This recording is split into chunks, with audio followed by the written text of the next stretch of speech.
Hey folks, Jimmy here, aka Palette of the Dead. Welcome back to the channel and welcome to the latest issue of Warhammer 40k Imperium magazine. Now, as per usual with all these videos, if you like them, hit the like button, subscribe to the channel if you haven't already, and of course drop a comment down below.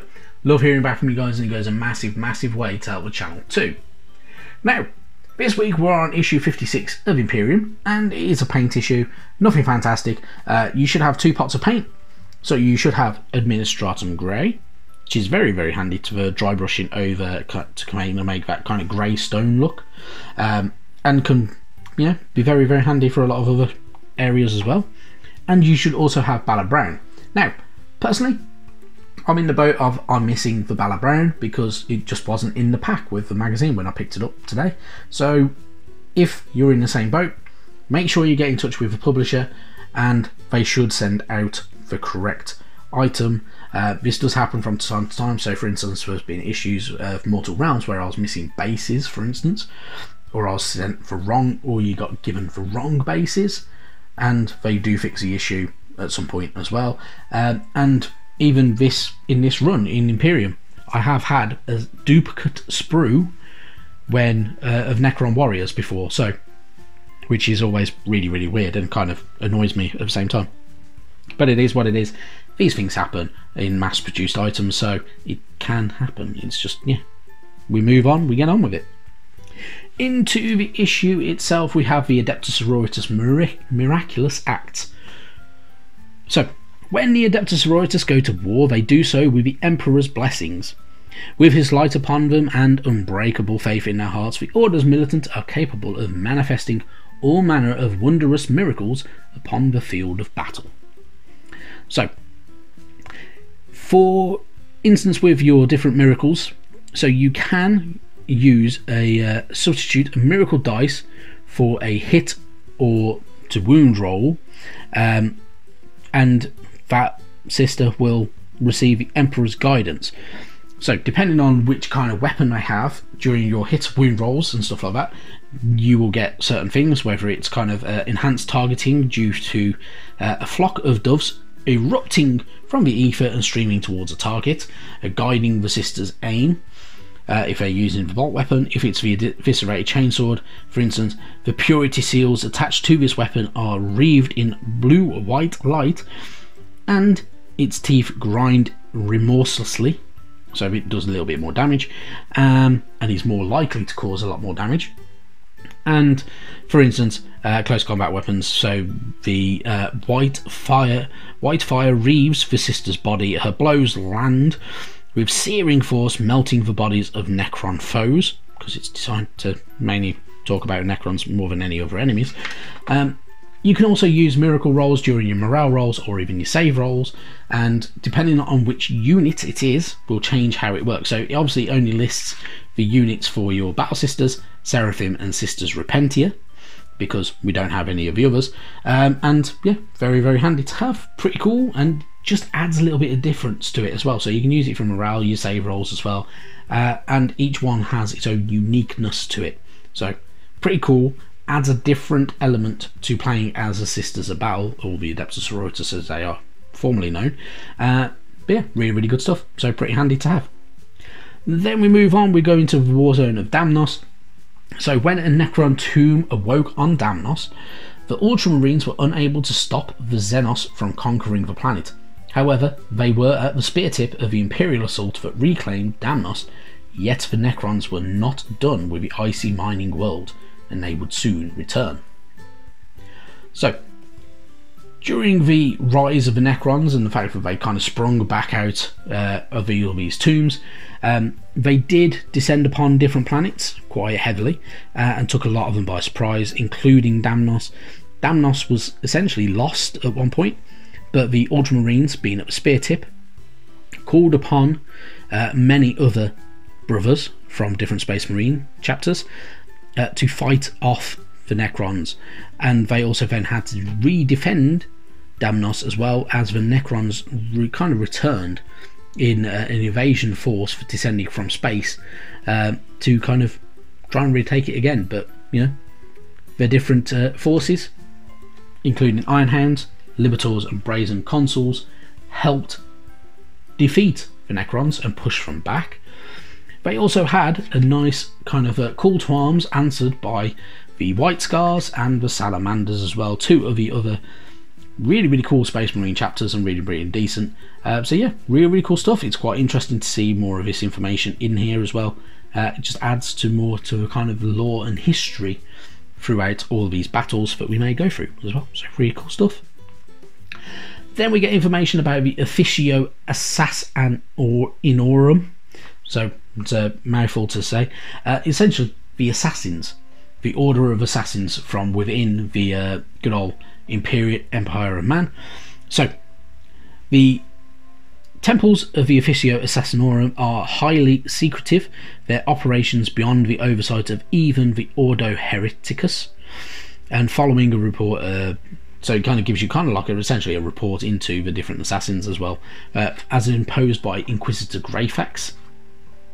There are 4 major assassins that you can get hold of and you can utilise in your battle. So there is Calidus. So Calidus utilises a phase sword as one of her primary weapons, and are polymorphine. They use the ability to manipulate enemies, sneak past suspicious foes, and reach their mark, and then at the most opportune time they execute their target and leave before anybody realises really what's gone on. There is the Eversaw.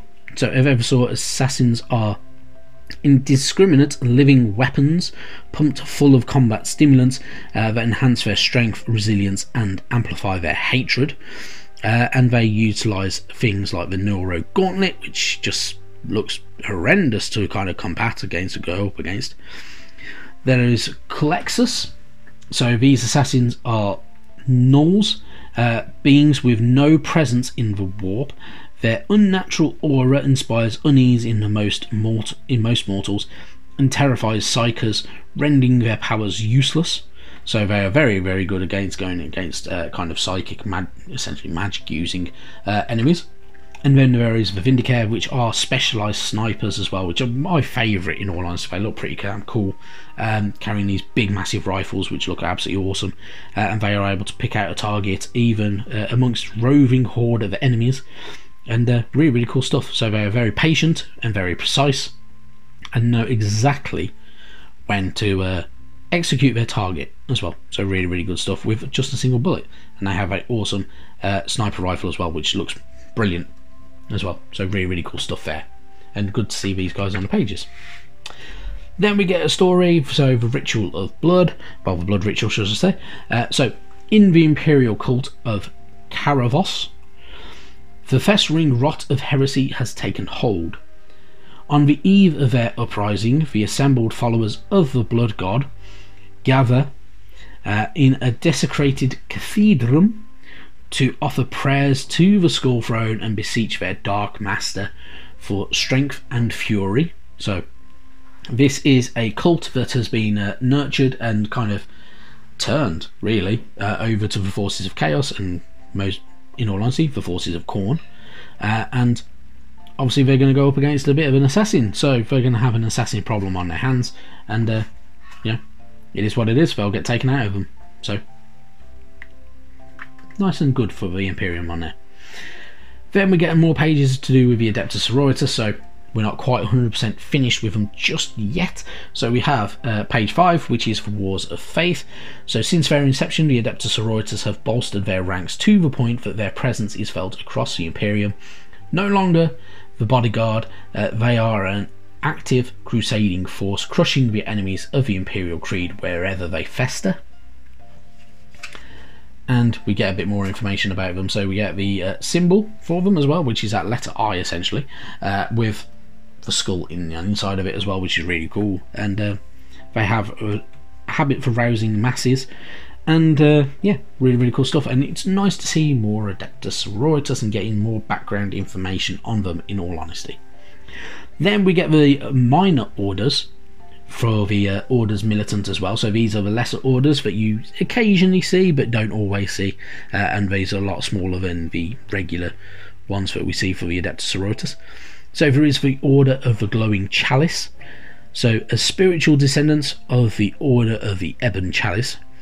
The Sisters of the Glowing Chalice hold themselves to the highest standards of faith and martial prowess, and they always attack at the exact moment terror rises over a war-torn world's horizon.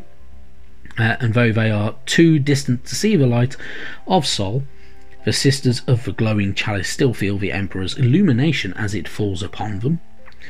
Then there is the Order of the Thorn. Much like the Order of the Bloody Rose, from who they trace their lineage, the Order of the Thorn is a rampaging force that butchers its way to victory.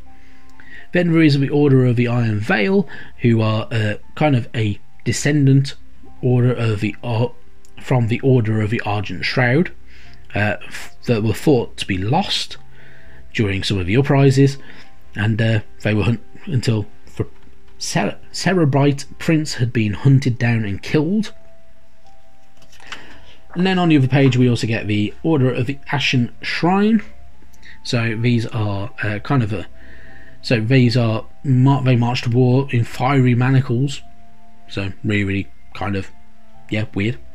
There is the Order of the Wounded Heart as well. So amongst the orders that are split from the Valorous Heart, the Wounded Heart is unique that its sisters recite only a single verse from the Passion of Saint Lucia. The verse in question, verse 482, describes how the saint's left hand was flensed, and yet though her suffering she remained faithful. And then there is the Order of a Golden Light as well, which look like they have golden armour in all honesty, and they look pretty damn cool. And they are one of the smallest orders as well. So we get a few more. So if you have not painted up your Adeptus Sororitas yet and you don't know which kind of order to go for, yeah, you got some extra options there. Then yeah, painting guide, obviously showing you how to utilise some of the highlights and add to your other models as well, including your Phobos armoured librarian, and add to them kind of grey pattern camouflage as well, and also using it to highlight as well for things like your Ballard Brown, which mine is missing of course, and even doing over other parts as well for your Adeptus Sororitas and even your Necrons and much more. Gives it all a little bit of an edge highlight, makes it look a little bit different, makes it stand out, which is exactly what you want it to do. Then we get our mission for the week. So our mission involves having to utilise a pretty decent army list. So you have two options as well for your HQs.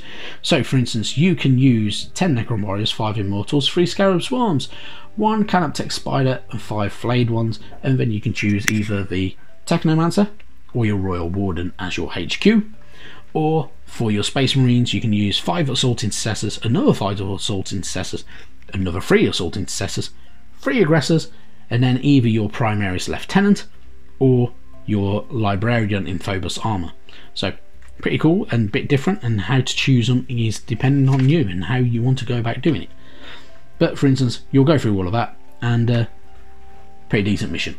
Have fun with it, enjoy it, and yeah, not much more to say than that really. But yeah, pretty cool stuff, but have a bit of fun with it. Next week we get our second Tombblade. We also find out more information about the Living Saint, and we also get more of the Warzone for Electia as well. Then in issue 58 we get our second Wraith. We get some updated painting guides and build guides and much more. And we also get choosing army lists and how to kind of go through that.